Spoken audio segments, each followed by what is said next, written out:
Hi అండి. ఓం నమో వెంకటేశ జై Chinnamasta. So, ఈరోజు టాపిక్ ఏంటంటే గోత్రాలు.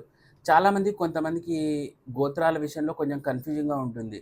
ఉండేదేమో 7 గోత్రాలు. మరి ఏ గోత్రానికి చెందిన వాళ్ళుంటారో తెలవదు. అంటే కొంతమంది నాన్ బ్రాహ్మిన్స్ ఈ గోత్రాల విషయంలో కన్‌ఫ్యూజ్ అవుతా ఉంటారు. అలాంటప్పుడు కొన్ని గోత్రాలు చెప్తా ఉంటారనమాట. ఎక్స్‌టర్నల్ గోత్రాలు. అవి కాకోకుండా పెళ్ళిళ్ళప్పుడు చూస్తే కొన్ని గోత్రాలున్నాయి. అవి ఏవో తెలుసుకుందాము. నక్షత్రాల ప్రకారం గోత్రాలొస్తే కొన్ని నక్షత్రాలు ఈరోజు డిస్కస్ చేద్దాము. సో, నోట్ చేసుకోండి. అశ్విని, భరణి, కృత్తిక, రోహిణి ఈ నక్షత్రాలొచ్చేసి మరీచి గోత్రం కిందకొస్తుంది. తర్వాత మృగశిర, ఆరుద్ర, పునర్వసు, పుష్యమి ఈ నక్షత్రాలు అత్రి గోత్రం కిందకొస్తాయి. తర్వాత ఆశ్లేష, మఖ, పుబ్బ, ఉత్తర ఇవొచ్చేసి వాసిష్ఠ గోత్రం కిందకొస్తాయి. మిగతా నక్షత్రాలు వాటి గోత్రాల కోసం నా ఛానల్ సబ్స్క్రైబ్ చేసుకోండి.